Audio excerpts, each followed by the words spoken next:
Hello students, these are the next three exercises from chapter number 37, political phrases. Let's start with exercise number 192 on the speed of 70 words per minute. Be ready? Start. The Right Honorable Gentleman, the member for Preston, speaking in the House of Commons on Tuesday evening on the proposal to increase the numerical strength of the Army and Navy, referred to the extraordinary growth of the British Empire during the last 50 years.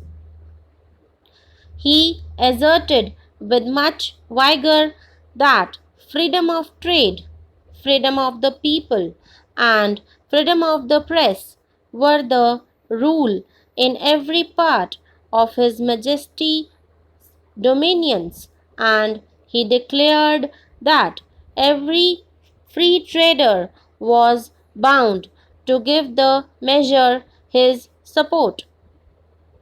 His Majesty's government had given most careful consideration to this matter, and ministers in both Houses of Parliament were quite unanimous in the conviction that such a measure was necessary for the safeguarding of the vast interests committed to their care. His Right Honourable friend, the Secretary for War, had shown exactly how the proposed increase would be distributed, and the Chancellor of the Exchequer, the First Lord of the Treasury, and the First Lord of the Admiralty had each advanced weighty reasons for the adoption of the proposal. It was not a party question, and he trusted that the Right Honourable Gentleman, the leader of the opposition, would not attempt to make party capital out of it. It was true, as the President of the Board of Trade and the Secretary of State for the Home Department had both candidly admitted, there were several minor details of the measure open to amendment, but they would no doubt be amended in committee when the chairman of committee would give honorable members, and especially the honorable and learned member for Bath, or an opportunity of debating these points. The leader of the opposition took exception to the manner in which the proposal had been brought before the House, and declared that sound reasons had not been advanced for its adoption. As leader of the party in opposition, he claimed that fuller discussion should be given to the measure before the government pressed it forward to a division. The Secretary of State for War replied for the government, and the motion was carried by a very large majority.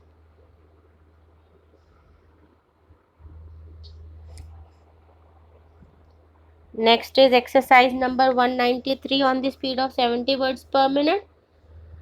Start.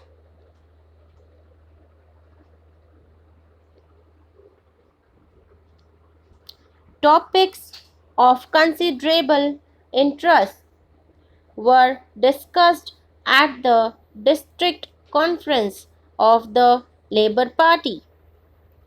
There was much praise for the National Insurance Act. The question of the nationalization of railways in the United Kingdom raised a lengthy and interesting discussion. With regard to proportional representation, it was asserted that it was opposed by party organizers because it would open the way to government by groups which would be contrary to the traditions of the British Constitution. Much objection was taken to the increase in the naval estimates for the current year, and some speakers averred that our plenipotentiaries abroad might do more to check the desire for increased armaments. The condition of the working classes in the United States and Germany was given as an argument against tariff reform, while it was argued that the whole question of colonial preference could only be satisfactorily settled by an imperial parliament.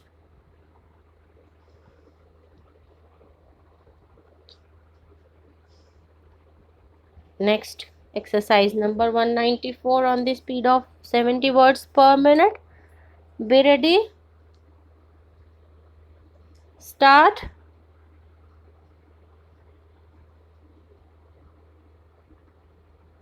The Treasury had consented to enlarge the Land Department. There would be one additional sub-commissioner and four assistant sub-commissioners. The Treasury had also sanctioned an additional clerical staff to the number of 11 persons, a matter of great importance and difficulty at the beginning of this work had been the obtaining of suitable land. A great deal of land was expressly excluded by the Act.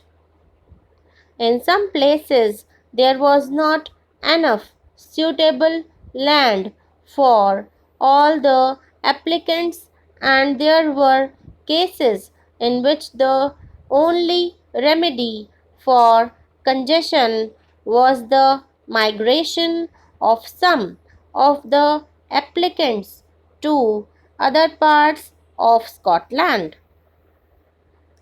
There were various causes which made rapid progress impossible in the first year, but these would diminish as time went on. He hoped the board would be able to bring into use for smallholders land which now was either not cultivated or not being used to the best advantage. During the past century, a large area of arable cultivation had passed into permanent pasture, and he hoped it would be possible to place many small landholders on land of that kind, a process which would increase the number of men maintained on the soil. As to Dheer forests. There were two cases in which owners had offered to negotiate for a settlement, and there were several other cases in which negotiations were going on.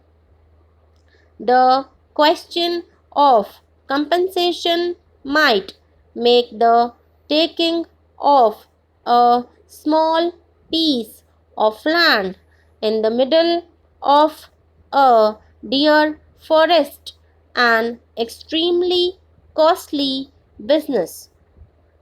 The first report showed that by the end of the year, subject to the decision of the land court, arrangements had been made to provide for 500 applicants, and since then a great deal of work had been done.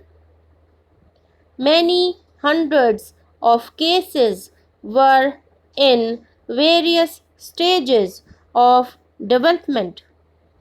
The board were anxious not only to find land for small holdings but also to assist their successful cultivation by giving the holders opportunities of practical instruction and demonstration of learning the best methods of cultivation, of keeping up the quality of their stock, and by encouraging pottery and everything which would make the small holdings profitable.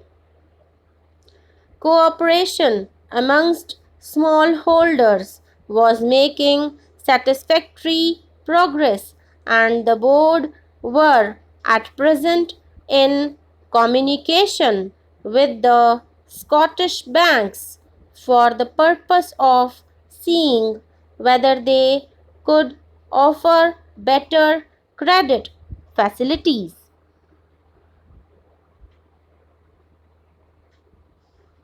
So these are the three exercises from chapter number 37 political phrases.